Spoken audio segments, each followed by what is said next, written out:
Lecture number कौन सा है बेटा? 17। ठीक है, ये आधारित है किस पर? आधारित है स्थिर विद्युत के ऊपर।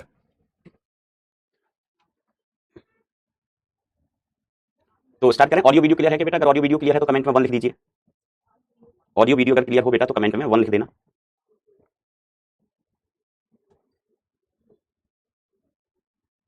लिख दोगे सर? लिख दिया लिख दिया लिख दिया। इधर तो देखो ओ मास्टर।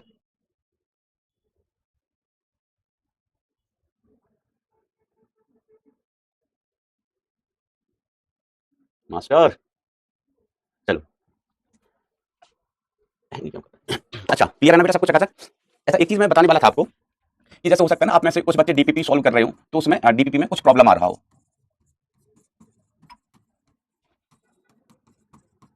हो, तो परेशान नहीं होने का, तो परेशान नहीं होने का। सुनो बात को ध्यान से। ये एक्चुअली क्या ना थोड़ा सा बड़ा टॉपिक है, तो कई बार क्वेश्चंस ना आगे पीछे हो जाते हैं, है ना? तो परेशान मत होना कि डीपीपी में जितने क्वेश्चंस है ना उससे दोगुने क्वेश्चंस में क्लास में करवा दूंगा और फिर डीपीपी आप खुद से कर लेंगे तो ये कंप्लीट हो जाएगा आपका चैप्टर। हम इसमें ना हम एक दो लेक्चर के बाद ना बहुत सारे क्वेश्चंस करेंगे। इसमें एक दो लेक्चर के बाद ना बहुत सारे क्वेश्चंस करेंगे। इसमें अपन बहुत सारे क्वेश्चंस करेंगे, प्रश्न करेंगे, बहुत सारे प्रश्न करेंगे। तो बिल्कुल डीपीपी आपकी वैसे क्लियर हो जाएगी। डीपीपी है, पीवाईक्यू है, मेंस के, एडवांस के, सब चीजें अपन कंप्लीट कर लेंगे तो सारी चीजें आपकी कवर हो जाएंगी। अभी परेशान मत होना, है ना? चैप्टर एंड की तरफ आने दो। आप 21 इसमें 21वां लेक्चर, 22वां, 23वां, 24वां अपन क्वेश्चन ही क्वेश्चन करेंगे। ठीक है, क्वेश्चन ही क्वेश्चन करेंगे, है ना? आप मत बताओ कि कौन से, हमें पता है ना? आपको सिर्फ क्या करना है, जो क्वेश्चन आपको बताए जा रहे हैं वो करते चलना है। ठीक है, क्योंकि डीपीपी मैंने देखा कि कुछ क्वेश्चन मतलब कुछ डीपीपी का ना स्पेस आगे पीछे है, तो परेशान मत होना उसके लिए। ठीक है, पहली बात। हाँ, आपका टेस्ट होगा 15 जून को। 15 जून तक ये चैप्टर एकदम चकाचक होगा, कंप्लीट होगा, तो कोई दिक्कत की बात होगी नहीं। ठीक है, दूसरा चीज बेटा कि जैसे लास्ट ईयर प्रयास बैच से बहुत बेहतरीन रिजल्ट आए, मतलब हमने जितना सोचा था उससे काफी बेटर रिजल्ट्स आए हैं। ठीक है, हम सोच रहे थे कि इतने बच्चे सेलेक्ट होंगे, लेकिन उस नंबर से ना लगभग 3 गुना ज्यादा बच्चे सेलेक्ट हैं। ठीक है, और दूसरी चीज ये भी बता दूं कि अब किसी भी बैच में सभी टीचर सभी बच्चों को एकदम सेम चीज पढ़ाते हैं। ठीक है, अब उसी में किसी बच्चे की 1300 रैंक है, किसी बच्चे की 2600 रैंक है, किसी बच्चे की 4000 रैंक है और किसी बच्चे की 12000 रैंक भी है। ठीक है, और कुछ बच्चे ऐसे भी हैं जिनकी मेंस में 13 परसेंटाइल है, सिर्फ 13 परसेंटाइल है मेंस में, कि अगर वो पेपर खाली छोड़ाते ना तो शायद बेटर परसेंटाइल आ जाती। तो कुछ बच्चे ऐसे भी हैं कि साल भर पढ़ने के बाद या साल भर उनको इतना पढ़ाने के बाद 13 परसेंटाइल 15 परसेंटाइल बच्चे भी हैं मेंस में, और साथ में ऐसे बच्चे हैं कि जो जिनकी 1300 रैंक से भी कम है ना? ऐसे बच्चे भी हैं। तो आपको ध्यान से पढ़ना है। दूसरी चीज कि रैंक हमें और बेटर लानी है ना? हमें जो अभी रैंक्स आई हैं उससे बेटर और रैंक लानी है। और जो 12th बैच होता है ना, जैसे आपका लक्ष्य बैच है, लक्ष्य बैच बेटा स्पेशली रैंक के लिए जाना जाता है। लास्ट ईयर से लक्ष्य बैच से ज्यादा सिलेक्शन नहीं है मेरे पास। 2-4 लोगों के वो हैं आंकड़े, 2-4 लोगों के आंकड़े हैं जिनका लास्ट ईयर लक्ष्य बैच से सिलेक्शन हुआ है।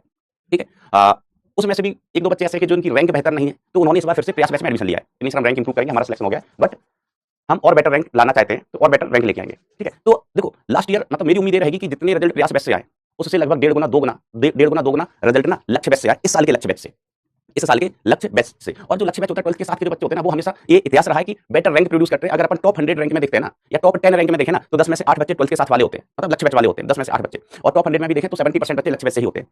अच्छा, अब ये भी सुन लो कि लास्ट ईयर लक्ष्य बैच से उतना बेटर रिजल्ट क्यों नहीं रहा। ठीक है, तो उसका रीजन है ना बेटा कि देखो लास्ट ईयर का जो लक्ष्य बैच था वो पहला लक्ष्य बैच था, उन्होंने 11th नहीं पढ़ा था। ज्यादातर जो लास्ट ईयर का लक्ष्य बैच था, लास्ट ईयर ये हैंगे क्यों कर रहा है, लास्ट ईयर लक्ष्य बैच था वो उन्होंने सिर्फ 12th पढ़ा था, सिर्फ 12th।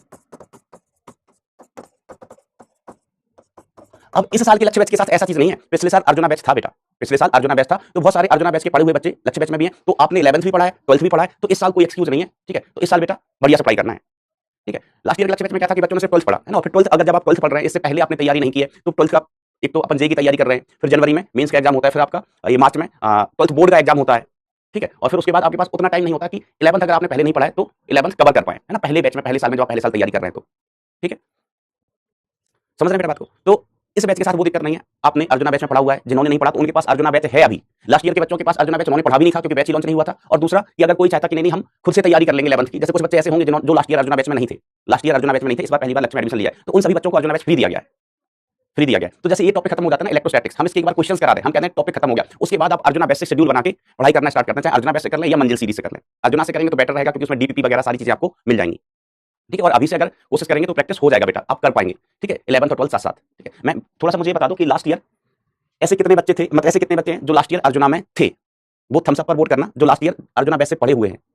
और जो बच्चे लास्ट ईयर अर्जुना में नहीं थे, पहली बार पढ़ने आए, पहली बार पढ़ने आए हैं, ठीक है, वो थम्स डाउन पर क्लिक करना, थम्स डाउन पर क्लिक करना। जो लास्ट ईयर अर्जुना में थे वो थम्स अप पर क्लिक करना, ध्यान से सुन रहे हो ना। और जो लास्ट ईयर अर्जुना बैच जिन्होंने नहीं पढ़ा था, पहली बार लक्ष्य बैच में ही आए, वो थम्स डाउन पर क्लिक करना। और कई बार ये भी होता है कि अर्जुना बैच में आप 11th क्लास में पहली बार आते हैं ना, तो 11th क्लास को मस्ती में ले लेते हैं। अगर आपको 12th के साथ सेलेक्ट होना है, रैंक लेके आनी है, रैंक लेके आनी है, तो फिर बेटा 11th को मस्ती में नहीं ले सकते हैं। अगर आपसे लास्ट ईयर गलती हो गई है तो अभी समय है, अर्जुना बैच आपके पास है, उस गलती को सुधार लें।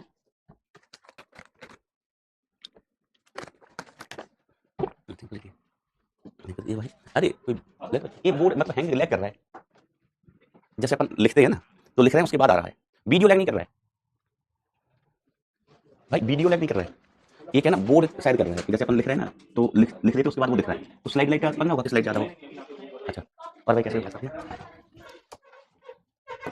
ठीक है, मतलब 50-50% बच्चे, 50% बच्चे ऐसे हैं जो लास्ट ईयर अर्जुना बैच में, तो बेटा आपके पास तो कोई एक्सक्यूज नहीं है, आपने 11th पढ़ा है, आपको पढ़ाया गया है, अगर गलती से आपने मस्ती में ले लिया तो इस साल बेटा पढ़ लेना अच्छे से, है ना, अर्जुना बैच आपके पास है, जल्दी हो जाएगा, क्योंकि कुछ क्लासेस तो आपने देखी होंगी, और जिनका 11th बर्बाद नहीं है बेटा वो इस साल भी अच्छे से कर ले, इस साल अच्छे से कर ले, तो डेफिनेटली बेटा आपकी रैंक बहुत बेटर आ जाएगी, अंडर 1000 रैंक आ जाएगी, अंडर 1000 रैंक। ठीक है, लक्ष्य बैच हमेशा रैंक प्रोड्यूसिंग बैच होता है, हो सकता है कि नंबर ऑफ सिलेक्शंस कई बार ड्रॉपर बैच से ज्यादा होते हैं, अगर हम टोटल काउंट करेंगे तो ड्रॉपर बैच से नंबर ऑफ सिलेक्शन ज्यादा होते हैं, लेकिन रैंक बेटर लक्ष्य बैच से ही आती है। ठीक है, तो ध्यान रखें इस बात का। और आपके जो टेस्ट होते हैं, डीपीपी होती है ना, या हम क्लास में क्वेश्चन करा रहे हैं, ये सभी सीखने के जरिया है ना। कई बार ऐसा हो सकता है बेटा कि टेस्ट में आपके किसी टेस्ट में, मैं एक सब्जेक्ट की बात करूं, जैसे फिजिक्स की बात करूं, तो हो सकता है आपके 100 में से 80 नंबर आ गए हों, एक टेस्ट में 100 में से 80 नंबर आ गए, है ना, मैं फिजिक्स की बात कर रहा हूं, तो हो सकता है अगले टेस्ट में आपके 100 में से 16 नंबर ही आए, 16 नंबर ही आए। ठीक है, तो कोई टेस्ट डिफिकल्ट भी होगा, कोई टेस्ट इजी भी होगा, कोई टेस्ट मीडियम भी होगा, क्वेश्चन डिफिकल्ट भी होंगे, इजी भी होंगे। डीपीपी में भी यही होगा, कुछ क्वेश्चन हो सकता है कोई डीपीपी आपको टफ लग गया, यार डीपीपी हमसे नहीं बनी, और हो सकता है किसी डीपीपी में आप 10 में से 8 क्वेश्चन कर ले जाए, तो इससे घबराना नहीं है। लेक्चर में भी होता है, किसी लेक्चर में हो सकता है कि अच्छे क्वेश्चन हो, जब अपन अच्छे क्वेश्चन कर रहे होंगे तो आपको दिमाग लगाना पड़ेगा, हो सकता है आपको समझने के लिए और मेहनत करनी पड़ी, हो सकता है वीडियो आपको 2 बार देखना पड़े, कुछ क्वेश्चन ऐसे होंगे कि सर ये तो बहुत आसान क्वेश्चन है, आप नहीं कर पाते, तो भी हमें खुद से कर लेते। ठीक है, तो भटकना नहीं, चाहे क्वेश्चन आसान हो डिफिकल्ट हो, डिफिकल्ट है तो हमें और दिमाग लगाना है, आसान है तो उनको भी हमें सीरियसली ही लेना है।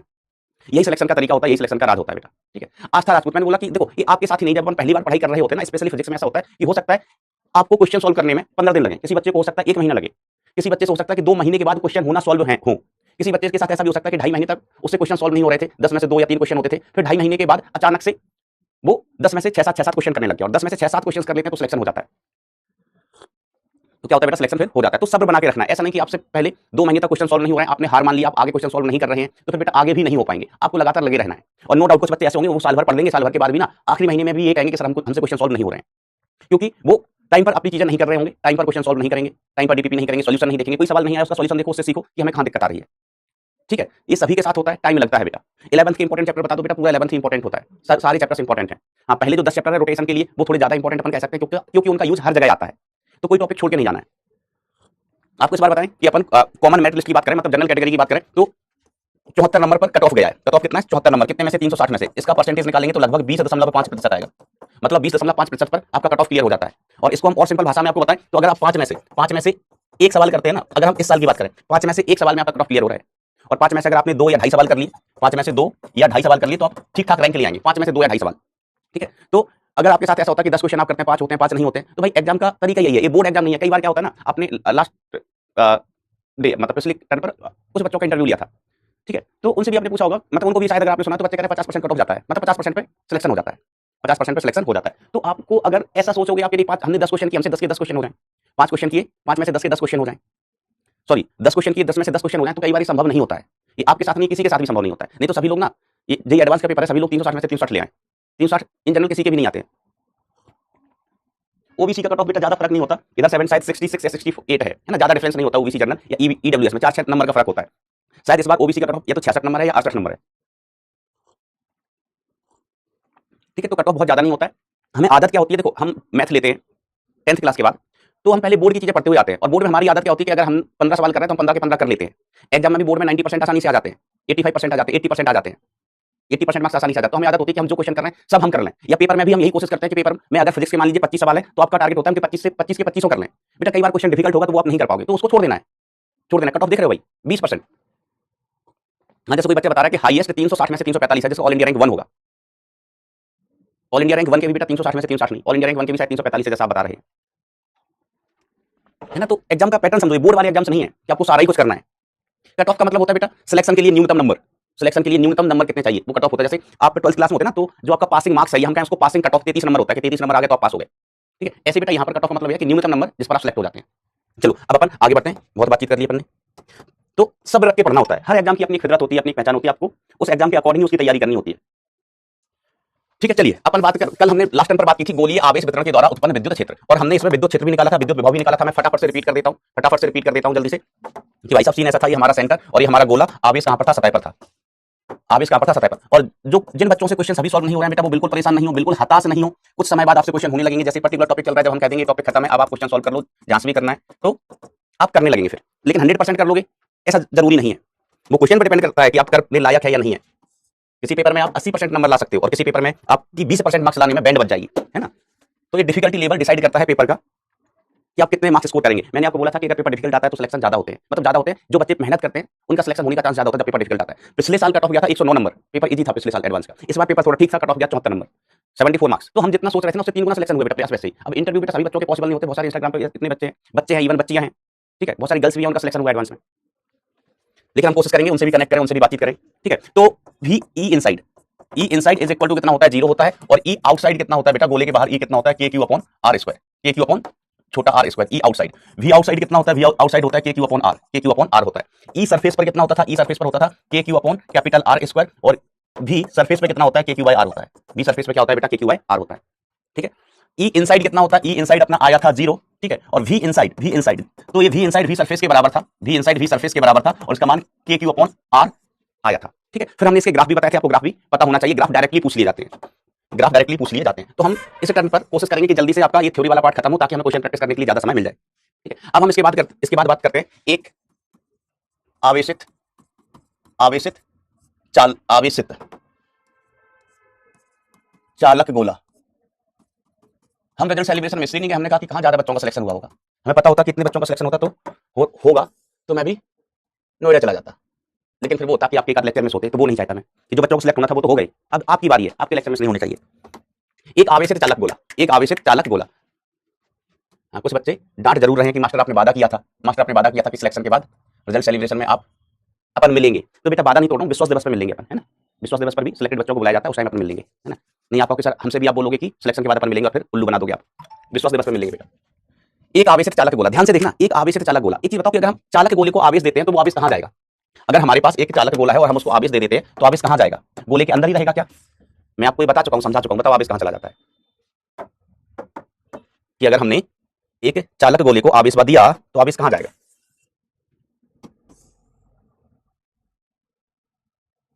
कहां रहेगा आवेश? बताओ कमेंट में जरा, याद हो तो। सतह पर। वेरी गुड बेटा, वेरी गुड। आवेश कहां चला जाएगा? सतह पर। अब आप बताओ कि खोखले गोले और ठोस गोले में कोई अंतर रह गया क्या आवेश के आधार पर? है ना, विद्युत के लिए, आवेश के लिए खोखला गोला और ठोस गोला अलग है क्या? अलग होगा क्या? तो हम कहेंगे नहीं, बिल्कुल नहीं होगा। इसको हमने आवेश दिया था अंदर, लेकिन आवेश भाग गया बाहर प्रतिकर्षण के कारण, तो संपूर्ण आवेश कहां होगा बेटा? सतह पर। और जो खोखला गोला था उसमें भी आवेश कहां पर था? सतह पर था। तो खोखले गोले और ठोस चालक गोले में कोई डिफरेंस नहीं होगा। ध्यान देना, ठोस चालक गोले पर एम्फसाइज कर रहा हूं मैं। चालक गोला को चालक होगा तब बात बदल जाएगी, को चालक में क्या होगा हम आपको बताएंगे, लेकिन फिलहाल अपना ये चालक गोला है, धातु का गोला है, धातु का गोला है, ठीक है। तो इसमें कोई अंतर नहीं रहेगा। जैसे अपन ने खोखले गोले के लिए सॉल्व की थी चीजें, बिल्कुल बिल्कुल सेम कहानी यहां पर होने वाली है, क्योंकि कोई डिफरेंस ही नहीं है। आवेश के तौर पर देखें, द्रव्यमान के तौर पर देखें तो अलग बात है, लेकिन हम द्रव्यमान की पढ़ाई नहीं कर रहे। द्रव्यमान के तौर पर देखें तो इनमें डिफरेंस है कि सर खोखला है, खोखला इसमें अंदर द्रव्यमान नहीं है, द्रव्यमान सिर्फ सतह पर है हम, ठीक है। इसमें देखें तो इसमें अंदर भी द्रव्यमान है, अंदर द्रव्यमान है, लेकिन हम द्रव्यमान पढ़ ही नहीं रहे, द्रव्यमान हम खेल ही नहीं रहे हैं, द्रव्यमान हम तो आवेश खेल रहे हैं। तो भाई साहब यहाँ पर देखो, ये आवेश सतह पर है, आवेश सतह पर है, यहाँ पर भी आवेश सतह पर ही है, सतह पर ही है। There is no difference, there is no difference. तो मैं यहाँ पर एक नोट डाल के पॉइंट लिख सकता हूं, चूंकि ठोस चालक गोले को जो भी आवेश दिया जाएगा,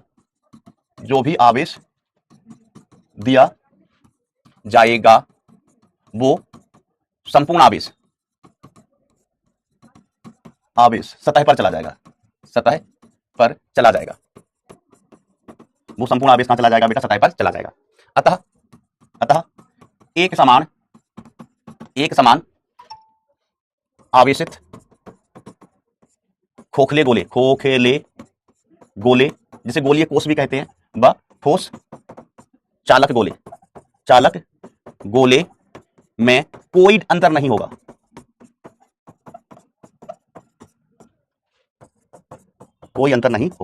ठीक है। तो सारे ग्राफ, सारे रिजल्ट बिल्कुल एक जैसे होंगे, बिल्कुल नहीं एक जैसे होंगे। उदाहरण के तौर पर हम कहें ई इनसाइड बताओ कितना, तो मास्टर साहब 0। हम कहें वी इनसाइड बताओ, तो वी इनसाइड बराबर होगा वी सरफेस के, और इसका मान कितना हो जाता है? के क्यू अपॉन आर, ठीक है। हम आपसे कहें ई आउटसाइड बताओ, ई आउटसाइड तो आप कहेंगे k q upon r square. Capital R ये जो आर दूरी है वो केंद्र से नापी जाती है, कंते नापी जाती है बेटा, कंते केंद्र से, ठीक है। वी आउटसाइड तो देखो कितना आसान काम हो गया अपना। प्रूफ भी बिल्कुल उसी तरीके से जैसे अपन ने खोखले गोले के लिए किया था कि एक गॉसी सतह अंदर बनाई थी, फिर एक गॉसी सतह बाहर बनाई थी, तो बिल्कुल प्रूफ भी बेटा उसी तरीके से। ग्राफ भी वही, कोई डिफरेंस है ही नहीं भैया, कोई डिफरेंस है ही नहीं, डिफरेंस इल है, डिफरेंस इल है, कोई भी डिफरेंस नहीं है भाई। हाँ इडली इडली दोस है।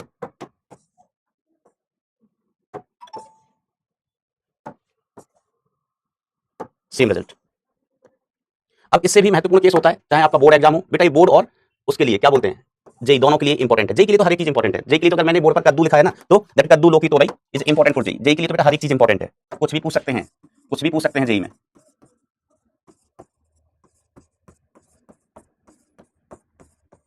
तो और ध्यान देना बेटा, गोले के अंदर हर एक जगह विभव एक समान होता है। गोले के अंदर विभव हर एक जगह पर कैसा होता है, एक समान, बिल्कुल एक जैसा, बिल्कुल एक जैसा, कछु अंतर ना है भाई साहब, भाई साहब कछु अंतर ना है, बिल्कुल एक समान होता है। अब मेरे परम प्रिय दोस्त भाइयों हैं, आवेशित चालक हो गया सर। चलो अब अपन बात करते हैं बहुत ही इंपॉर्टेंट। अरे यार ये बहुत हैंग कर रहा है यार, मैं 1 मिनट में इसका सॉल्यूशन करता हूँ। आपको भी लग रहा है ना कि हैंग हो रही है, भी आउटसाइड रॉन्ग है, क्या लिखती है,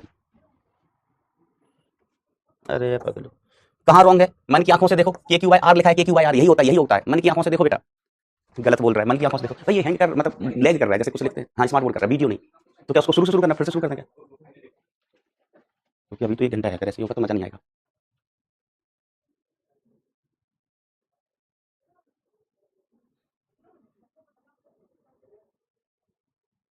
यस बेटा हमको भी लग रहा है, वो लिखने में फील ही नहीं आती जब लैग करती है चीजें।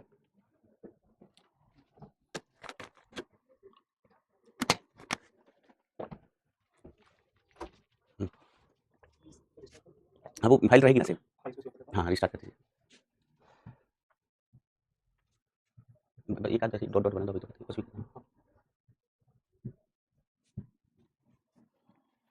बहारो फूल बरसाओ, मेरा आंसर आया है, मेरा आंसर आया है।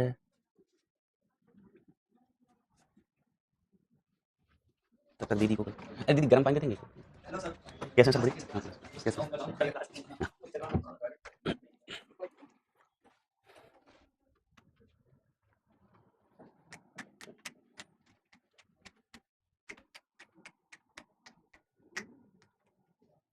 हाँ भाई आज मैच देख लेना, हाँ ठीक चले, नहीं चले सही।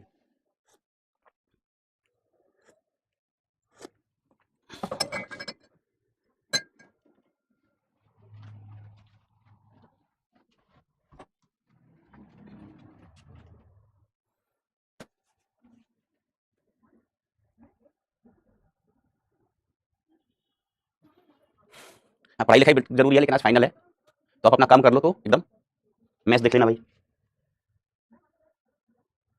चलिए अब अपन बात करते हैं दोस्तों, एक समान आवेशित, एक समान आवेशित, एक समान आवेशित ठोस कुचालक गोला, एक समान आवेशित ठोस कुचालक गोला, गोलो गोला, ठीक है, uniformly charged non conducting sphere, ऐसा अंग्रेजी में बोलते हैं इसको, ठीक है। तो भाई हाँ चलो चलो, एक समान आवेशित ठोस कुचालक गोला, एक समान आवेशित ठोस कुचालक गोला, ठीक है, ये हेडिंग लिखी है मैंने भाई, और कुछ ना किया। आ जाओ, तो देखो मित्रों, हमारे पास यो गोला है, बहुत बड़ा गोला, ये हमारे पास गोला है, एक समान आवेशित है,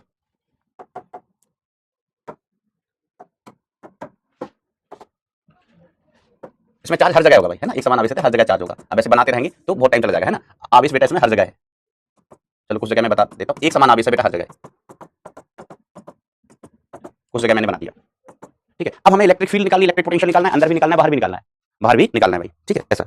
तो पहले तो मैं ये बता देता हूँ इसका आवेश घनत्व, ठीक है। पहले आप कमेंट बताओ इसके लिए हम कौन सा आवेश घनत्व परिभाषित करेंगे, इस केस के लिए हम कौन सा आवेश घनत्व परिभाषित करेंगे, है ना। हम क्या आवेश घनत्व बताओ क्या होगा, आवेश घनत्व क्या होगा, तो यहाँ पर आवेश घनत्व रो बराबर अपन लिखेंगे क्यू अपॉन भी, है ना। ठोस गोला है तो गोले के आयतन में आवेश है, तो यहाँ पर हम परिभाषित करेंगे आयतन आवेश घनत्व, आयतन आवेश घनत्व, वेरी गुड बेटा वेरी गुड। तो रो की जगह इसको अपन आवेश घनत्व की बात करें ना, तो इसको ऐसे लिखेंगे आवेश घनत्व,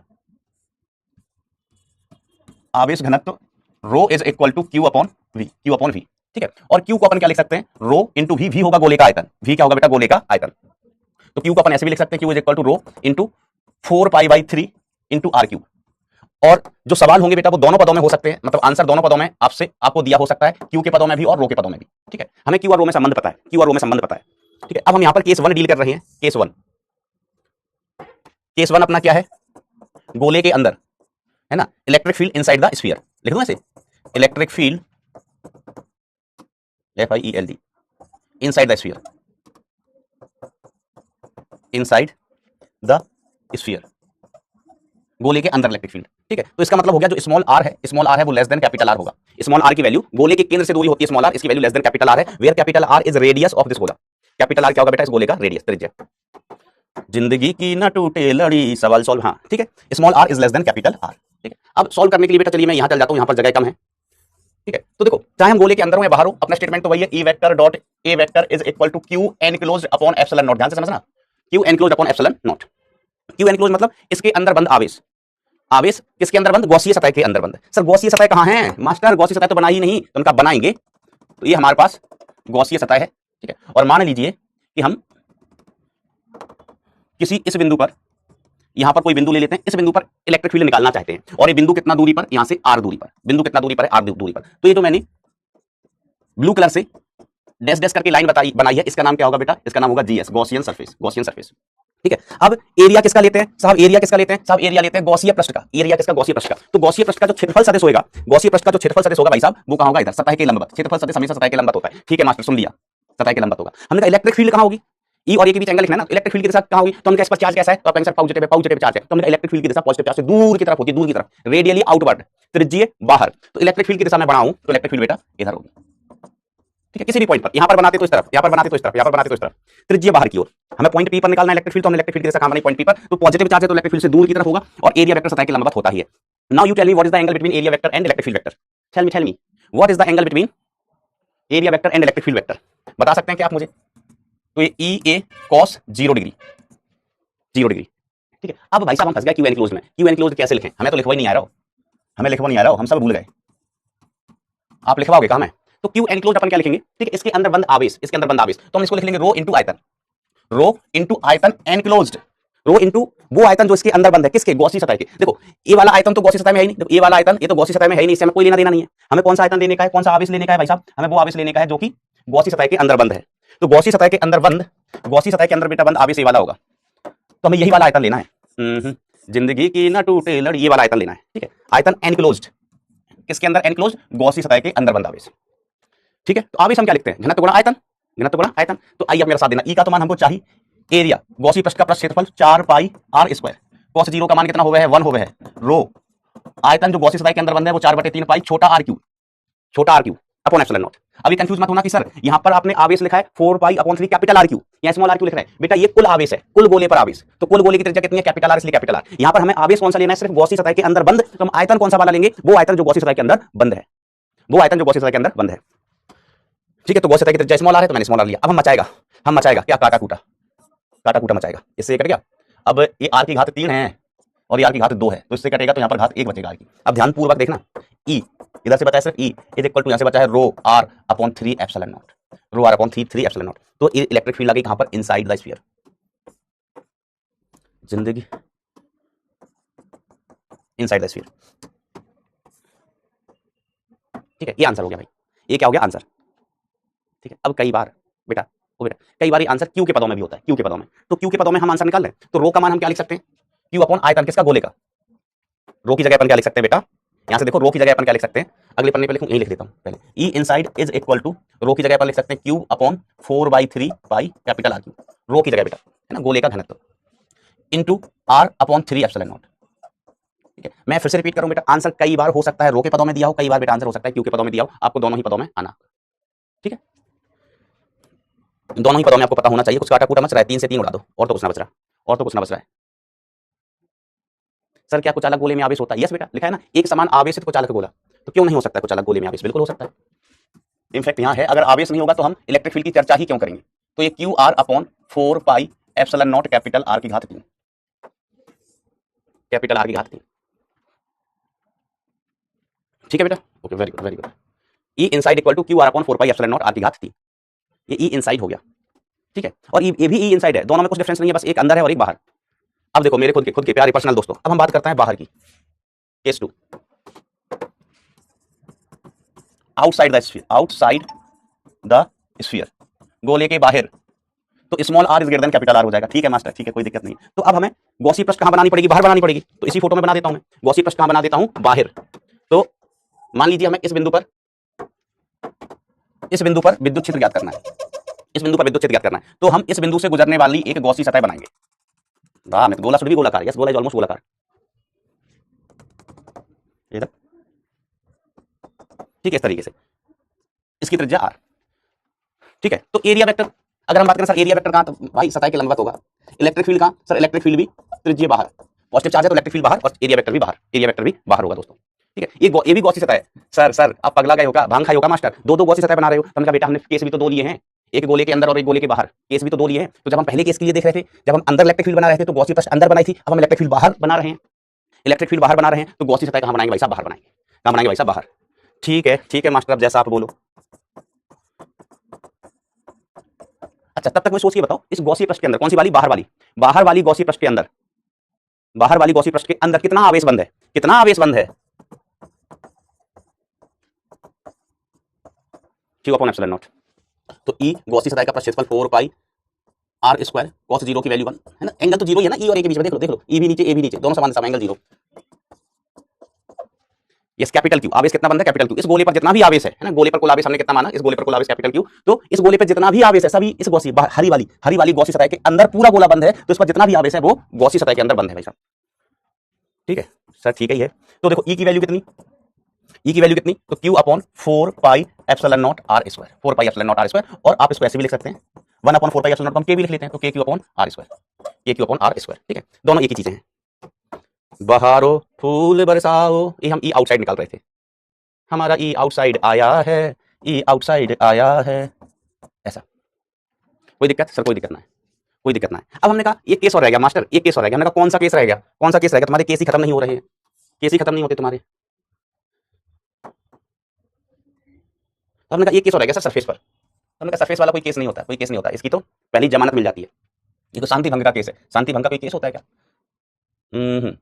है ना। केस 3 का मतलब सरफेस पर, एट सरफेस, सतह पर, सतह पर, सतह पर, मतलब small r is equal to capital R। तो ये कोई केस नहीं है भाई, ये कोई केस नहीं है। सर इसमें फॉर्मूला कौन है? बेटा सभी फॉर्मूले हैं, सभी फॉर्मूले हैं। R1 R2 नहीं मानते बेटा, R1 R2 नहीं, कंफ्यूज हो जाओगे। जो R है आप याद रखो कि गोले के अंदर या गोले के बाहर। अब गोले के बाहर तो बेटा सिंपल सा बिंदु आवेश जैसा रिजल्ट आता है, गोले के बाहर तो बिंदु आवेश जैसा ही रिजल्ट आता है। ठीक है, कोई दिक्कत नहीं। बिंदु आवेश के लिए कितना होता था? Field KQ upon R square, यहाँ पर भी KQ अपॉन R स्क्वायर। गोले के अंदर के लिए थोड़ा सा याद रखना है बस।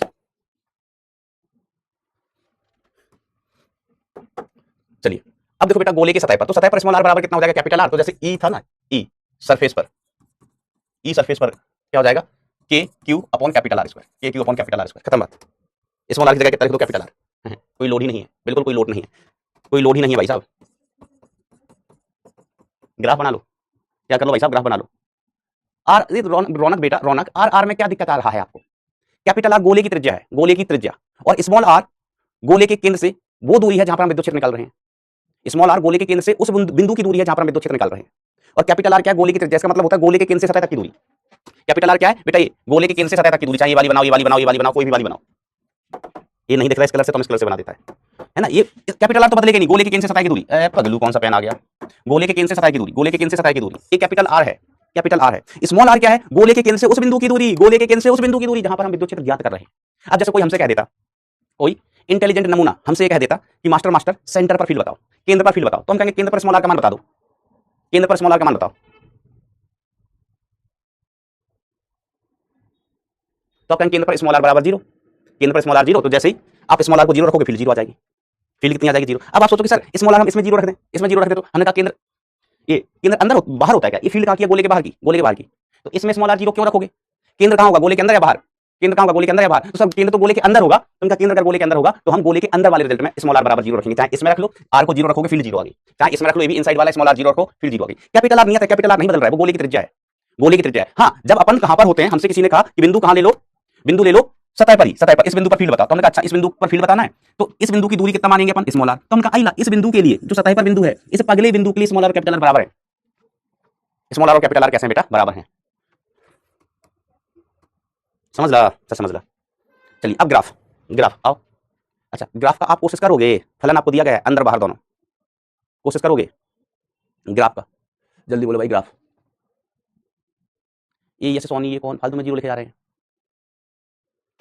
तो ग्राफ किसका, देखो फलन आपको पता है ना, तो ग्राफ बताने की जरूरत मास्टर को नहीं होनी चाहिए, मास्टर को ग्राफ बताने की जरूरत बिल्कुल नहीं होनी चाहिए अगर आपको फलन पता है तो। फलन मतलब इलेक्ट्रिक फील्ड, इलेक्ट्रिक फील्ड का मान आपको पता है, गोले के अंदर भी पता है और गोले के बाहर भी पता है। तो हम ई और आर के बीच में ग्राफ बना रहे हैं। तो भाई साहब ई इनसाइड कितना है सर, ई इनसाइड हमने लिखा था rho r upon 3 epsilon naught, rho r upon 3 epsilon naught, मैंने एक बार और लिख दिया rho r upon 3 epsilon naught. तो यहां से आप ऐसा देख सकते हैं कि जो ई इनसाइड है वो आर के समानुपाती है। ओ हो master, master E inside r के समानुपाती है। सर आपकी शादी हो गया, वेरी गुड क्वेश्चन बेटा, वेरी गुड क्वेश्चन। इस पूरी पढ़ाई में तुमको यही तो पूछा जाएगा, यही तो पूछा जाएगा तुमको सवाल में एग्जाम में, जब तुम जेईई एडवांस का पढ़ते हो तो पूछा जाएगा क्या मिस्टर का शादी हुआ कि नहीं हुआ।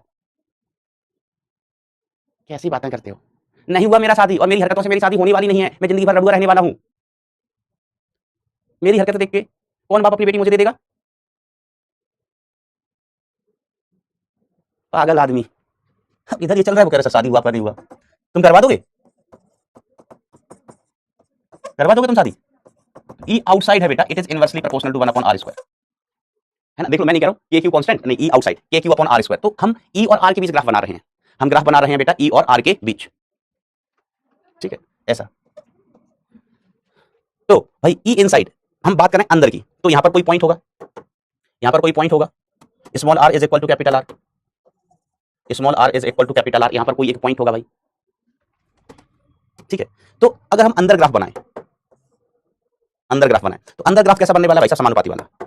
ई समानुपाती आर, सरल रेखा, ई समानुपाती आर, ई बढ़ेगा तो आर बढ़ेगा, ई बढ़ेगा तो आर बढ़ेगा, ठीक है। और अगर हम बाहर ग्राफ बनाएं तो ई व्युत्क्रमानुपाती आर स्क्वायर, इस तरीके से टच नहीं कराते बेटा यहां पर, है ना, ये ग्राफ टच नहीं होता इस लाइन को।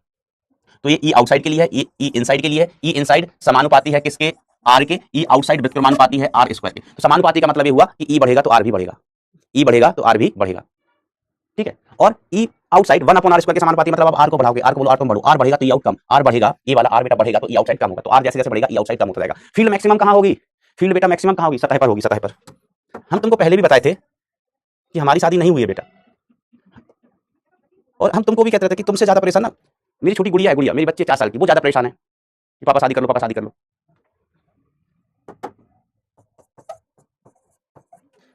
ठीक है, मैक्सिमम फील्ड कहां होगी बेटा, सरफेस पर। ये कौन सा पेज, कौन सा पॉइंट है बेटा, सरफेस वाला, सरफेस वाला, ठीक है ऐसा। तो ई सरफेस पर मैक्सिमम होता है k q upon r square. तो अब फील्ड अधिकतम कहां होती है बेटा, सरफेस पर होती है। आगे बढ़े हम, ऐसा करते रहते हो यार पापी लोग। अब देखो बेटा बहुत इंपॉर्टेंट चीज आ रही है, विभव, विभव। तो देखो है बहुत आसान, है बहुत आसान भाई। देखो याद रखना रिजल्ट, सर ई इनसाइड कितना, तो हमने कहा rho r upon 3 epsilon naught, rho r upon, sir q के पदों में बताओ, क्यू के पदों में बताओ, हमने कहा क्यू के पदों में लिख लो के, मतलब क्यू के क्यू अपॉन आर और इधर आर की घात 3, ये ई इनसाइड हो गया, ये ई इनसाइड हो गया भाई, rho r upon 3 epsilon naught k q r upon r q, ठीक है। ई आउटसाइड कितना, सर जितना पॉइंट चार्ज के लिए होता था ना, पॉइंट चार्ज के लिए उतना ही होता है, जितना पॉइंट चार्ज के लिए होता है बेटा उतना ही होता है। चलिए हम आगे बढ़ रहे हैं, तुम्हें पढ़ने लिखने से कोई मतलब नहीं है, समझ गया, रिजल्ट को याद रखने का। और ये तो याद इसी पद में लिख लेना, है ना, अच्छा रहता है। हम आगे सिमेट्री भी बताएंगे, रो आर अपॉन 3 एप्सिलॉन नॉट। और जब जीवन में जरूरत पड़े, जब जीवन में जरूरत पड़े तो रो का मान आप लिख सकते हैं आवेश अपॉन आयतन, आवेश अपॉन गोले का आयतन। रो का जब जरूरत पड़े तब आप लिख सकते हैं रो का मान क्या हो जाएगा बेटा, आवेश अपॉन आयतन, आवेश अपॉन आयतन। चलो अब इसको और ध्यान से समझना, कैलकुलेटिंग विभव, कैलकुलेटिंग विभव। तो बाहर तो बिल्कुल आसान, देखो सुनो कैसे याद रखोगे, चाहे खोखला गोला हो, ठोस गोला हो, चालक हो को चालक हो, ठोस गोला हो, खोखला हो, चालक हो को चालक हो, बाहर से आपको क्या दिखाई देगा गोला, बाहर से आपको गोला क्या दिखाई देगा, तो हम कहेंगे बाहर से गोला हमें गोला दिखाई देगा, बाहर से हमें गोला गोला ही दिखाई देगा। हम बहुत दूर चले जाओ, बहुत दूर चले जाओ, बहुत दूर चले जाओ गोले से, बहुत दूर, तो बहुत दूर से गोला क्या दिखाई देगा, जरा बोलो। पास से तुम्हें गोला गोला दिखाई दे रहा है तो बहुत दूर से गोला क्या दिखाई देगा, तो हम कहते हैं तारे होते हैं ना, तारे वो भी तो गोला ही होते होंगे, और हम बहुत दूर से देखते तो हमें बिंदु दिखाई देते हैं, क्या दिखाई देते हैं, बिंदु, बिंदु। तो बेटा बाहर कोई भी रिजल्ट नहीं बदल रहा है गोले के लिए, बाहर इलेक्ट्रिक फील्ड की बात करें चाहे कैसा भी गोला हो, कैसा भी गोला है, इलेक्ट्रिक फील्ड के क्यू अपॉन आर स्क्वायर ही है, विभव के क्यू अपॉन आर ही है बाहर से, क्योंकि बाहर से हमको गोला गोला दिख रहा है, हम दूर चले गए, दूर चले गए, दूर चले गए, दूर चले गए, हमको बिंदु दिखाई दे रहा है इतना सा, इतना सा। तो याद रखना गोला बिंदु बाहर से देखने पर एक जैसे, अंदर की बात अलग है भाई, बाहर से देखने पर एक जैसे। तो बाहर चाहे बिंदु का क्षेत्र हो, खोखले गोले का हो, ठोस गोले का हो, या कैसा भी गोला हो, के क्यू अपॉन आर स्क्वायर, समझ गए ना। तारे, तारे कितने बड़े होते हैं, बहुत बड़े बड़े होते हैं, बहुत बड़े बड़े होते हैं, लेकिन हमको कितने से दिखाई देते हैं, इतना बिंदी जैसे, बिंदी जैसे दिखाई देते हैं। बात सिर्फ अंदर की होती है भाई, बात कहां की हो है, अंदर की। तो समझना कि जब अपन बात करें विभव इनसाइड, नहीं सॉरी आउटसाइड, भी आउटसाइड, तुम तो ठहरे परदेसी साथ क्या निभाओगे, सुबह पहली गाड़ी से तुम तो घर को लौट जाओगे, तो भी आउटसाइड इज इक्वल टू हम लिखेंगे minus integral infinity to r e dot d r. E कौन सा? आउटसाइड वाला भाई साहब, विभव कहाँ निकाल रहे हैं? आउटसाइड, तो ई कौन सा? आउटसाइड वाला ही, ठीक है। तो वी आउटसाइड कितना होगा? V outside is equal to, ये कोई बड़ी बात नहीं है, मतलब सिंपल सी बात है भाई, इसको इंटीग्रेशन करना आता है, हमने कल करके भी बताया था। डॉट डी आर डॉट, अच्छे से लिख लो, हमें अपनी कॉपी समझ के लिखो ऐसा, ठीक है। अब इसको इंटीग्रेट करेंगे, इंटीग्रेट करके मैं आपको बता चुका हूं, मैंने कहा वैसे भी याद रखना, या तो आप इसको इंटीग्रेट करना चाहो तो कर लो, चलो मैं कर देता हूं। तो minus k q constant 1 upon r square का इंटीग्रेशन, इंटीग्रेशन आपको आना चाहिए। और अभी वैसे मैंने पढ़ाया है, लेकिन फिर भी मान लो आपको नहीं आता तो आगे सीख जाओगे, गणित में पढ़ते हो उसको, एक आध महीना तो इंटीग्रेशन डिफरेंशिएशन ही पढ़ोगे गणित में, ठीक है। तो ये सॉल्व करने पर, लिमिट रखने पर भी आउटसाइड इज इक्वल टू कितना आ जाता है? K q upon are. तो इसमें हमें कोई समस्या है नहीं। मैंने वैसे भी बताया याद रखने के लिए, गोले को क्या मान लो, गोला क्या दिखेगा बाहर से? बिंदु दिखेगा, बिंदु। अब बात आती है ई इनसाइड, ई इनसाइड, ठीक है। तो अगर हम ई इनसाइड ऐसे लिख दें, sorry V inside, V inside ऐसे लिख दें, E inside dot d r, तो ये सही होगा क्या? ये सही होगा। और लिमिट कहां से कहां लगाते हैं? इन्फिनिटी से आर, आर अंदर कोई बिंदु है, तो ये सही है क्या? ये सही है क्या? सोचना। और अगर गड़बड़ है तो क्या गड़बड़ लग रहा है? इन्फिनिटी से आर, है ना, हमने कहा ये हमारा गोला है और हमने बिंदु कहां ले लिया? यहाँ पर आर दूरी पर, यहाँ पर विभव निकाल रहे हैं, सही है क्या? रॉन्ग है। What is wrong in this? Wrong क्या है बेटा इसमें? तो मतलब रॉन्ग ये है, देखो रॉन्ग ये है, बिल्कुल सही कह रहे हो, रॉन्ग है, कुछ लोग कह रहे हैं सही है, सोच के बोलो, सोच के देखो। हम इन्फिनिटी से आएंगे, इन्फिनिटी से हमें इस बिंदु पर आना है, मान लीजिए बिंदु पी पर विभव ज्ञात करना है, तो इन्फिनिटी से बिंदु पी, है ना, दूरी कहां से नापते हैं? केंद्र से। तो केंद्र से बेटा ये दूरी इन्फिनिटी और ये दूरी आर, ठीक है। तो बेटा हम डायरेक्ट इन्फिनिटी से आर लिमिट कैसे लगा दें? ई इनसाइड तो कहां होगी? सिर्फ यहाँ, ई इनसाइड वाला फील्ड आपको यहाँ मिलेगा, यहाँ तो फील्ड अलग है ना, यहाँ तो फील्ड ई आउटसाइड वाला है ना भाई साहब, यहाँ की फील्ड ही अलग है कि जब हम यहाँ से यहाँ आ रहे हैं, यहाँ से यहाँ आ रहे हैं भाई साहब, तो यहाँ फील्ड अलग मिलेगी ई आउटसाइड, और फिर हम सतह से अंदर जाएंगे तो फील्ड अलग मिलेगी, फील्ड अलग मिलेगी, तो हम सीधे इन्फिनिटी से लेकर स्मॉल आर तक लिमिट नहीं लगा सकते। समझ रहे हो? समझ रहे हो? इन्फिनिटी से आर सीधा लिमिट नहीं लगा सकते। क्या ये बात क्लियर है? तो हमें यहाँ पर ब्रेक करना पड़ेगा इंटीग्रेशन को, इंटीग्रेशन को ब्रेक करना पड़ेगा। इन्फिनिटी से सतह के लिए फील्ड अलग है, बाहर वाली फील्ड अलग है, तो यहाँ पर इंटीग्रेशन अलग और अंदर के लिए अलग, ब्रेक करना पड़ेगा, ब्रेक करना पड़ेगा इंटीग्रेशन, ठीक है। तो देखो देखो कैसे लिखेगा, कैसे लिखेगा, साथ देना मेरा, साथ देना, ये अच्छी चीज है थोड़ी, बस इसके बाद इस टॉपिक में और कोई चीज ऐसे कठिन जैसी नहीं है ना। गोले के अंदर विभव, इस चैप्टर में इसके बाद कोई चीज कठिन जैसी है ही नहीं, और कठिन तो ये भी नहीं है, कठिन बिल्कुल ये भी नहीं है, बस आप समझ लो, है ना, ऐसे समझ लो भाई कि ये मेन हाईवे है, ये मेन हाईवे है, ठीक है। इधर मेरा गांव है, मेरा गांव बड़ा प्यार, इधर मेरा गांव है, तो ये हाईवे से मेरे गांव जो सड़क जाती है ना, वो पक्की सड़क नहीं है, कच्ची सड़क है, गिट्टी वाली कच्ची सड़क है। अब हम कहेंगे हम अपने मतलब कहीं से आ रहे थे, हम कहीं से आ रहे थे, तो यहाँ से यहाँ तक मेरी स्पीड सेम रहेगी क्या? हम कहेंगे नहीं, हाईवे पर है, हाईवे पर मान लीजिए स्पीड कितनी? 80 किलोमीटर प्रति घंटे, 80 किलोमीटर प्रति घंटे, तो हाईवे पे चल रहा है तब तक स्पीड 80 किलोमीटर प्रति घंटे। अब जब हम अपने घर जा रहे हैं, हाईवे से मेरा घर 6 किलोमीटर दूर है मान लो कच्ची सड़क पर, तो यहाँ पर हमारी स्पीड बदल जाएगी, यहाँ पर स्पीड हमारे घर के 20 रह जाएगी, 20 किलोमीटर प्रति घंटे, खराब सड़क है ना। तो जब सड़क बदली तो हमारी स्पीड बदली, तो हम ऐसे कहेंगे कि यहाँ से यहाँ मान लो अनंत, अनंत से यहाँ तक चले तो हमारी स्पीड 80 किलोमीटर प्रति घंटे है, 80 किलोमीटर प्रति घंटे। फिर अपन गाँव जा रहे हैं, हाईवे से गाँव जा रहे हैं, तो मेरी स्पीड 20 किलोमीटर प्रति घंटे, क्योंकि रोड बदल रही है, रोड बदल रही है। हाँ, अगर हम कहते हैं कि मेरा गाँव रोड पर नहीं हाईवे पर ही है, इधर मेरा घर है, इधर मेरा घर है, हाईवे पे रहता हूँ मैं, इधर मेरा घर है, तो फिर हम कह सकते थे सीधे सीधे ऐसे कि सनसनाते चले जाओ 80 की स्पीड पर, बदलने की जरूरत ही नहीं है, बदलने की जरूरत ही नहीं है, ठीक है। तो देखो कैसे बदलने की जरूरत पड़ी है ना, समझना बात को।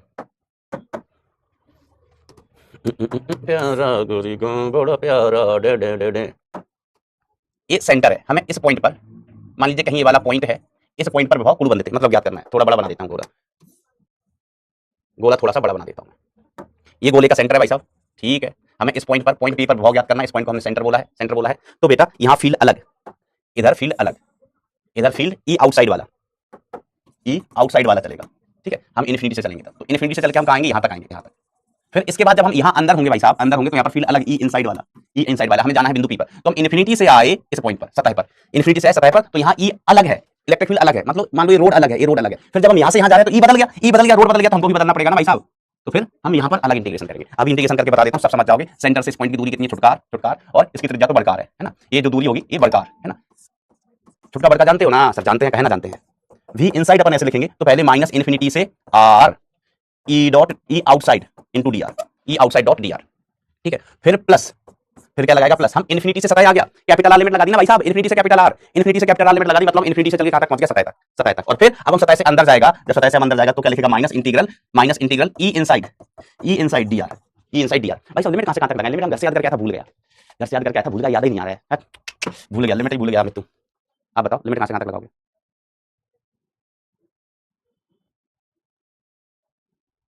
नहीं बताओगे? वेरी गुड बेटा, वेरी गुड, मैं भूल गया था, आपने मुझे बता दिया, आपने मुझे बता दिया, thank you so much, thank you so much, दिल से धन्यवाद, दिल से धन्यवाद। क्योंकि हम यहाँ से यहाँ जा रहे हैं तो कैपिटल आर से स्मॉल आर लिमिट, इस पॉइंट की दूरी सेंटर से कितनी है? Capital R. सारी दूरियां कहां से नापी जाती है? सेंटर से। कहां से? सेंटर से। तो यहाँ से यहाँ जा रहे हैं तो इसकी दूरी कैपिटल आर और इसकी दूरी स्मॉल आर। अच्छा, इस चीज का कुछ नाम बता सकते हो? तो हम इसको कह सकते हैं ये जो पद लिखा हुआ है ना, ये सतह का विभव है। ये वास्तव में इसको अपन क्या कह सकते हैं? गोले की सतह का विभव। इसको क्या कह सकते हैं बेटा? गोले की सतह का विभव। सर बिल्कुल कह सकते हो, गोले के सतह का विभव। विभव लिख सकते हो ना भाई, क्योंकि इन्फिनिटी से सतह तक है ना, इन्फिनिटी से सतह तक है, तो कहां का विभव हुआ? सतह का। अब देखो इन्फिनिटी से हम बिंदु पी जाते, इन्फिनिटी से हम बिंदु पी जाएंगे तो किसका विभव मिलेगा? बिंदु पी का। इन्फिनिटी से हम सी जाएंगे तो हमें किसका विभव मिलेगा? बिंदु सी का। लेकिन हाँ, डायरेक्ट नहीं जा पा रहे थे, इन्फिनिटी से सीधा पी नहीं जा पा रहे थे, इन्फिनिटी से सतह, सतह से पी, या हमें इन्फिनिटी से सेंटर जाना है तो इन्फिनिटी से सतह, फिर सतह से सेंटर, बीच में फील्ड बदल रही है भाई साहब, बीच में फील्ड बदल रही है। तो ये गोले की सतह का विभव है, और गोले का सतह का विभव बेटा इस दुनिया में मुझे छोड़ के सब लोग जानते हैं, सब लोग जानते हैं, मुझे छोड़ के इस दुनिया में, इस ब्रह्मांड में, इस संसार में सब लोग जानते हैं कि गोले की सतह का विभव कितना होता है। क्या आप भी जानते हो? क्या आप भी जानते हो? जानते हो तो कमेंट में लिख दो कितना होता है। रो आर अपॉन 3 एप्सिलॉन नॉट। ये क्या लिख दिया मास्टर? हमने ये लिख दिया इनसाइड वाला, ये हमने लिख दिया बेटा, ई इनसाइड का मान लिख दिया। अब अगले पन्ने पे हम इसको इंटीग्रेट भी कर देंगे अगर आप बुरा ना मानो तो V inside is equal to कितना हुआ? वी एस प्लस, बेटा लेक्चर 5:30 बजे तक का होता है, बीच में मत बोलना छोड़ दो, छुट्टी कर दो, नहीं तो तुम्हारी ऐसी छुट्टी करेंगे बेटा कि तुम फिर कभी छुट्टी नहीं मांगोगे। सर कैसे छुट्टी करोगे बेटा? हमने इसको इंटीग्रेट कर दिया है ना, ये r square upon 2, limit capital R से लेके स्मॉल आर। बेटा समझ गए ना? ये rho upon 3 epsilon naught constant है, इंटीग्रेशन करना है आर का integration r square by 2, r का इंटीग्रेशन आर स्क्वायर बाय 2, ठीक है। चलो अब वी इनसाइड, वी सतह का plus rho upon 6 epsilon naught, rho upon 6 epsilon not, limit लगा तो ऊपर वाला लिमिट माइनस नीचे वाला लिमिट, दिल डूबा, ये rho upon 6 epsilon not, minus से अंदर गुणा करो मास्टर, हिम्मत है तो लोग कर दी, इसमें हिम्मत की क्या बात है। तो भाई साहब ये विभव आ गया, क्या आ गया बेटा? विभव आ गया, ये सूत्र आ गया विभव का। वीएस अपन जानते हैं, अगर कोई आपसे पूछना चाहे कि हिम्मत हो तो वीएस बताओ, तो वीएस का मान के क्यू अपॉन कैपिटल आर है ना, सतह पर केंद्र से दूरी कैपिटल आर के बराबर हो जाएगी। सतह पर निकाल रहे हैं तो सतह पर केंद्र से दूरी कितनी? त्रिज्या के बराबर बोलेगी, ठीक है। और ये रो के पदों में अपन ने लिख दिया है, इसके पदों में लिख दिया भाई साहब, रो के पदों में ये वीएस। अब हम ग्राफ बनाएं क्या? ग्राफ बनाएं? हाँ सर जल्दी बनाओ, लेट हो रहा है, टाइम खत्म हो रहा है। तो बेटा इसका ग्राफ जरा देखना, इसका ग्राफ थोड़ा स्पेशल बनता है। मुझे ये बताओ वी इनसाइड का ग्राफ कैसा बनेगा? वी इनसाइड वाले पार्ट का ग्राफ कैसा बनेगा? कौन सी ज्यामिति बनेगी? सरल रेखा, परवलय, अति परवलय, क्या लग रहा है आपको? जल्दी बताओ, नहीं तो फिर एक आध मिनट बेटा आगे भी हो जाएगा, एक आध मिनट आगे भी हो सकता है। फिर मुझे मत कहना कि मास्टर आप अत्याचारी हो। ये तो सतह की बात हो गई। तो देखो सतह के बाहर हमें कोई लोड नहीं है, सतह के बाहर तो हमें बिल्कुल लोड नहीं है, क्योंकि वी आउटसाइड अपन क्या लिख लेते हैं? के क्यू अपॉन छोटा r. It means that V outside is inversely proportional to r, V outside is inversely proportional to r, है ना। हमें सतह के बाहर कौन दिक्कत बनाना है? सीन है सतह के अंदर का, सतह के अंदर का। तो देखो सतह के अंदर ये कांस्टेंट वी सरफेस के क्यू अपॉन आर कांस्टेंट है भाई साहब, के कांस्टेंट आर को, सॉरी के कांस्टेंट क्यू कांस्टेंट, गोली की त्रिज्या आर कांस्टेंट, ठीक है। अब ये वाला चीज होता है। अब देखो यहां से ये वी और आर में ग्राफ बना रहे हैं, किसमें ग्राफ बना रहे हैं? वी में आर में। तो एक तर की घात 1 है, वी की घात 1, आर की घात 2, वी की घात 1, आर की घात 2, तो ये कुछ इस तरीके का ग्राफ नहीं बनेगा क्या? इस स्ट्रेट लाइन लिख रहा है हो पगलू, तो स्ट्रेट लाइन तुम हमें मिलो कभी, तुम हमें मिलो बेटा कभी, किस दिन हम तुमको कैमरे से बाहर निकाल लेंगे। देखो ग्राफ किस में बनाना है भाई साहब? वी में और आर में, वी की घात कितना है भैया? 1 है, आर की घात कितना है? 2 है। ओ एक चर की घात 1, दूसरे चर की घात 2, क्या बनेगा? परवलय बनेगा, है ना। ये y समानुपाती माइनस एक्स स्क्वायर परवलय बनेगा। परवलय खुलेगा कहां? भाई साहब नीचे, है ना, ये नीचे खुलने वाला परवलय बनेगा। समझ गए वो भाई? तो याद है ना, ग्राफ हमने पढ़ा है, समझ गए तो अच्छी बात है, नहीं समझे हो ना तो हमारी गलती नहीं है, तुम याद रखना, हमने ग्राफ बहुत पढ़ा है आपको, ग्राफ हमने बहुत पढ़ा है आपको, सच्ची, ठीक है। यहाँ पर r बराबर कितना है? r बराबर 0 है। अच्छा r बराबर 0 है, इसका मतलब ये विभव हुआ सेंटर का। यहाँ पर r बराबर 0 है ना, तो ये पॉइंट कौन सा? ये कहाँ का विभव हुआ भाई साहब? सेंटर का विभव हुआ, क्योंकि सेंटर पर ही r बराबर 0 होगा, सेंटर पर ही r बराबर 0 होगा, हाँ सेंटर पर r बराबर 0 होगा, ठीक है। अब देखो कोई कहे कि सर ये बीसी की वैल्यू याद करके बताओ, अगर आप में हिम्मत हो तो हम कह देते हैं ये आएगी 3/2 बीसी। हम चलो इधर लिख लेते हैं। किसी ने हमसे कहा है कि सर आप में हिम्मत ही नहीं है बीसी का मान निकाल के बताने का, इसलिए क्लास छोड़ के भाग रहे हो, टाइम के चक्कर में नहीं भाग रहे हो, क्लास छोड़ के, आपको बीसी निकालना नहीं आता है। हम कोशिश कर लेते हैं, कहीं मैं अटकूंगा तो आप बताना, तो हम कहेंगे एट सेंटर। देखो मैं तो क्लास छोड़ने वाला था, आपने चैलेंज किया कि सर आपको आता ही नहीं है बीसी का मान निकालना, तो मैं कोशिश कर रहा हूं। सेंटर के लिए स्मॉल आर बराबर 0, तो हम जो वी इनसाइड स्मॉल आर बराबर 0, ठीक है, इसका मतलब वी इनसाइड हम कहां पहुंच गए? सेंटर पर पहुंच गए। अंदर विभव का एक्सप्रेशन नहीं है ना, विभव का सूत्र यही है, अगर हम स्मॉल आर बराबर 0 कर देंगे तो कहां पहुंच जाएंगे? स्मॉल आर बराबर 0 कर देंगे तो कहां पहुंच जाएंगे? सेंटर पर पहुंच जाएंगे। तो वी किसका? सेंटर का। वीएस कितना होता है? K q upon are. चलो अभी हम इसको लिख रहे हैं वीएस प्लस, जल्दी लेट हो रहे हैं भाई साहब, लेट हो रहे हैं, तुमने लेट करवा दिया हमें। इधर रो अपॉन 6 एप्सिलॉन नॉट, इधर आर स्क्वायर माइनस 0 का स्क्वायर। इंपॉर्टेंट चीज इसलिए मैं बता रहा हूं, नहीं तो नहीं बताता। तो वी एट सेंटर कितना? के क्यू अपॉन आर प्लस, तुम कौन हो? कभी भी फोन किया जाता है क्या? रो का मान कितना? रो का मान sir q upon 4 pi by 3 r q. ये तो हमने रो का मान लिखा है भाई साहब, ये आर स्क्वायर ऊपर क्या बचा? R square upon 6 epsilon naught. देख लो अब कुछ बचा ही नहीं है, कैलकुलेशन है। देखो बेटा मैंने कुछ नहीं किया है, बस रो का मान लिख दिया क्यू के पदों में। मैंने आपको बताया था ना, रो का मान हम जब चाहें तब लिख सकते हैं, तो देखो वीसी बराबर कितना हो गया? लेट हो रहे हैं भाई साहब, लेकिन बेटा आज के बाद चैलेंज मत करना, तुम्हारे चैलेंज के कारण मैं लेट हो जाता हूँ। के क्यू अपॉन आर, और यहाँ से देखो 3 से ये गया, कितना बचा 2। ठीक है, ये r की घात 2 है, इधर से गया r की घात 1 बचा, 1 बचा। तो अब देखना ऊपर बचा है q, नीचे 4 पाई 1 r बचा है, 1 2 बचा है। क्या बचा? ऊपर सिर्फ q बचा। ऊपर क्या बचा है? q, और नीचे कितना बचा है? 4 pi epsilon not into r into 1/2 बचा है। इंटू क्या बचा है? 1/2 बचा है। ठीक है, तो VC इज इक्वल टू, जैसे के क्यू अपॉन आर है ना, हाँ सर, तो इसको भी हम क्या लिख सकते हैं? K q upon r into 1/2। Sir लिख लो, जो चाहो सो लिख लो। तो VC इज इक्वल टू कितना आया? इसको ऐड करो तो के क्यू अपॉन आर कॉमन आ गया, ये क्या बचा? 1 + 1/2, 1 + 1/2 बचा। ठीक है सर, तो VC इक्वल टू, इसको हम VS लिख रहे हैं, चलो अभी लिख देंगे, के क्यू अपॉन आर, ये कितना हो गया? इंटू 3/2। ठीक है मास्टर, ठीक है, तो बेसिकली V सेंटर कितना हो गया? ये हो गया 3/2 के q upon r, k q upon are. ठीक है, और इसको याद रखने का आसान तरीका पता क्या है? याद रखने का आसान तरीका पता क्या है? कि VC is equal to 3/2 VS। तो जो सेंटर पर विभव होता है वो सतह का 3/2 गुना होता है। सेंटर पर जो विभव होता है भाई साहब, वो सतह का 3/2 गुना होता है। ये 2 मिनट तो ज्यादा लिए मैंने, समझ गए? और हमने भाई कुछ किया ही नहीं। देखो सिंपल सी बात है, इसमें हमने कोई रॉकेट साइंस नहीं लगाया भाई, कि सेंटर पर स्मॉल r कितना हो जाएगा? 0। इसके अलावा कुछ नहीं किया है ना, इसके अलावा सिर्फ कैलकुलेशन है। मैं इतना बोल के आगे बढ़ सकता था, कि सेंटर पर स्मॉल r का मान कितना होगा? 0। बस मैंने VS की जगह VS लिखा है, rho upon 6 epsilon not capital R square, centre की स्मॉल r बराबर 0 किया। अब मैं ये कह सकता था आपसे सॉल्व कर लो, VC मिल जाएगा, सॉल्व कर लो, VC मिल जाएगा, लेकिन मैंने कर दिया, मेरा मन नहीं मानता था, पगला हूं मैंने कर दिया। बस रो की जगह ना हम ये लिख सकते हैं, रो की जगह हम क्यू के पता में उसका मान लिख सकते हैं, हमारा जन्मसिद्ध अधिकार है। ठीक है, सिंपलीफाई किया है, ये याद रखना है। लेकिन आपको इसको क्या करना है? याद रखना है। थम्स अप खेल जाओ। आधे लोगों को ना कैलकुलेशन में ही दिक्कत हो जाती है कि सर ये कैसे, ये क्या कर दिया? हमने कहा कुछ नहीं कर दिया भैया, इस समीकरण में बस r को 0 रखा है और रो का मान रखा है, और कुछ नहीं किया भाई। सच कह रहा हूँ, सच सच कह रहा है दीवाना। थम्स अप हो जाए जल्दी जल्दी, हमें घर जाना है भाई। अर्जुना बैच के बच्चे इंतजार कर रहे हैं, मुझे घर जाना है।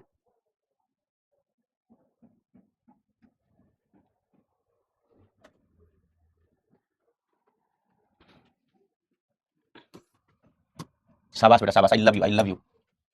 अब 5% बच्चे हैं ना बेटा, अगर आपको समझना है तो एक बार और देखें, एक बार और देखें। आज के 1 2 3 4 5 6 7 स्लाइड पड़े, लेकिन चीज़ें अच्छी थी। चलिए, मन लगा के दिल लगा के, मन लगा के दिल लगा के दिमाग लगा के पढ़ाई करते रहना। ठीक है, कोई किसी चीज़ में कंफ्यूजन हो तो एक बार और देखना। और कैलकुलेशन में कंफ्यूजन अगर हुआ करे ना बेटा, तो उसको सुधारने का तरीका ये है कि इक्वेशन मैंने लिखी है, उसको आप खुद से कैलकुलेट करो, है ना। जैसे मैंने अभी विभव लिखा, अब किसी को दिक्कत आ रही है कि सर हमको नहीं समझ में आया कैलकुलेशन, तो बेटा वो तब समझ आएगा कि आप खुद कैलकुलेट करो, कैलकुलेट करते जाओगे करते जाओगे करते जाओगे करते जाओगे, आप अपने आप आंसर तक पहुंच जाओगे, मुझे ले जाने की जरूरत नहीं पड़ेगी। सच कह रहा हूँ। चलो, तो मन लगा के दिल लगा के दिमाग लगा के पढ़ाई करते रहे। Thank you so much, tata bye bye, take care, love you all.